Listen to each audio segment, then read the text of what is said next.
FBI Biometric Identification Award is presented to an outstanding law enforcement officer or agency for their efforts in solving major cases through the use of next-generation identification, or NGI.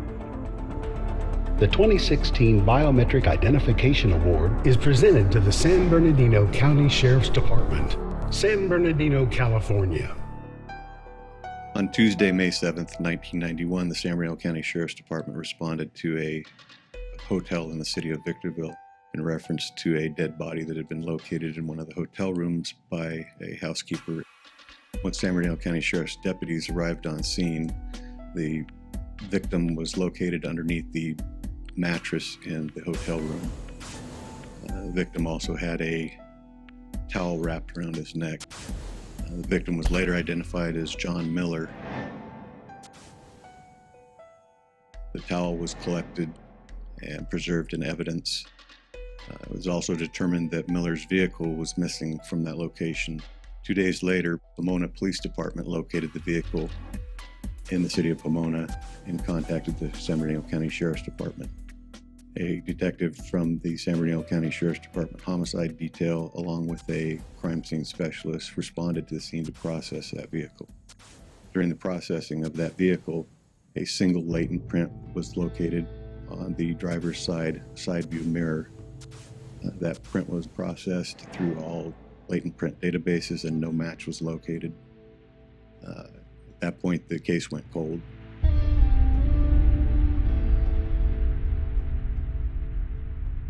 In April of 2008, the San Bernardino County Sheriff's Department created a cold case team. The cold case team was comprised of 2 homicide detectives and 1 deputy district attorney from the San Bernardino County DA's office. Cold case team members asked for the assistance of other divisions to include Cal ID. We received a request from our cold case unit in 2010 to re-examine the evidence, and that's when I assigned the case to Letitia Odie. She again ran the prints from the mirror through the local APHIS, California DOJ, LASO, and WIN, and did not get a hit. So Letty conducted a search of the FBI's NGI database with the prints from the mirror. She received what appeared to be a likely match, so at that point she contacted the FBI to receive a set of the known prints. And then she did a manual comparison between the crime scene print and the known prints from the FBI. They determined that the prints belonged to Michael Arrowood. In September 2010, my partner and I were out conducting interviews in the Midwest and East Coast on homicide cold cases. One of the interviews we were tasked with was the interview of Michael Arrowood, who was living in Gatlinburg, Tennessee.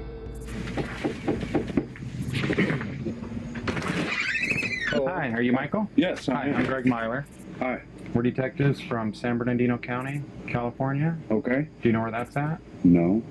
All right, we work for the Sheriff's Department out there. Your last name? Arrowwood. Arrowwood? Okay. Yes. We work in a homicide division, Yes. and we investigate cold homicides. And we're looking into a 1991 homicide, and we think you may know the person who was killed.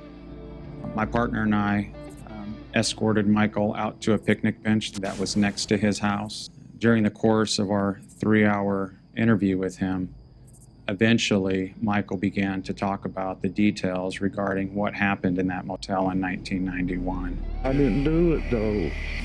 Okay, well, we also got your fingerprint out of that truck I just showed you right there. If you didn't do it and he did it, we don't want to see you get in trouble for this. We can work with the truth, Michael. It was Chris.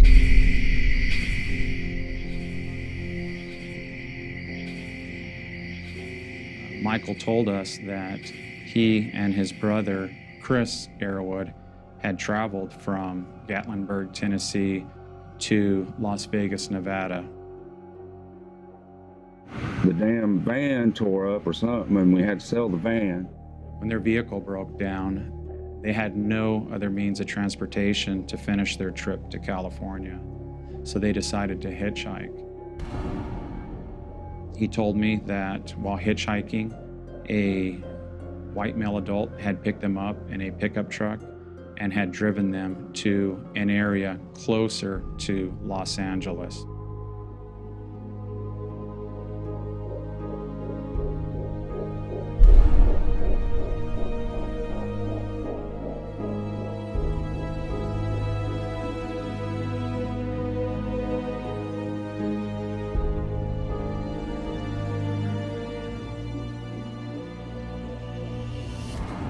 After the victim picked him up and took him into San Bernardino County, they were taken back to his motel room in the city of Victorville. While in that motel room, it was there where Chris decided that he wanted to rob Miller for the money that was in his room.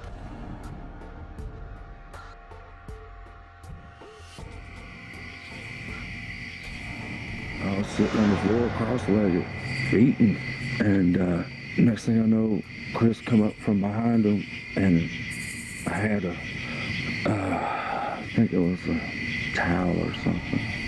He come up behind the man, started choking him, and yelled out at me, what are you doing? And I was struggling with him, and he said, don't worry, I'm just gonna knock him out, I'm just gonna put him out.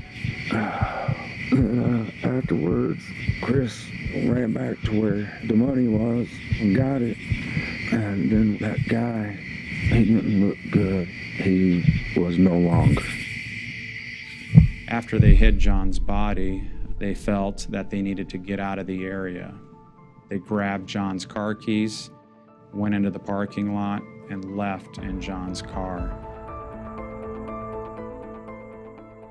After conducting all of our interviews and gathering all of our physical evidence, we sat down with the Deputy District Attorney from the San Bernardino County DA's office. And during that meeting, we presented them our case with the information that we had, as well as the physical evidence, and asked for a murder warrant to be filed on both individuals for the murder of John Miller. Upon reviewing the interview provided by Michael Arrowwood, we asked that the towel used to strangle John Miller be tested for DNA so we could confirm Michael's story. The DNA did come back as touch DNA belonging to Chris Arrowwood. Michael and Chris were extradited from Gatlinburg, Tennessee to San Bernardino County, California to stand trial for the murder of John Miller. Prior to trial, Michael pled guilty, and as part of his plea agreement of 12 years, he agreed to testify against his brother Chris. A jury found Chris Arrowwood guilty of first-degree murder.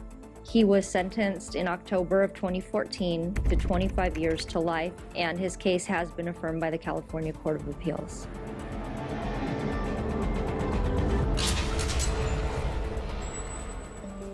Often in cold cases, the victims don't know the person that murders them. Without the fingerprint of Michael found on that mirror of the truck, this case would have never been solved because there was no connection between Michael, Chris, and Mr. Miller. The most inconsequential piece of evidence that normally a fingerprint on the outside of a car means very little, and that was the piece right there that solved the whole case. It's always great to let a family know what happened. These families have been waiting for years to find out what happened to their loved ones. For every cold case, there's a victim without justice and a family without answers. I didn't know where it was going to lead to, but when I heard down the line that somebody was going to be arrested, I mean, it feels good. Tap into the power of NGI. To learn more about using NGI services, go to www.fbi.gov. To submit for the Biometric Identification Award, send an email to biometrichit@leo.gov.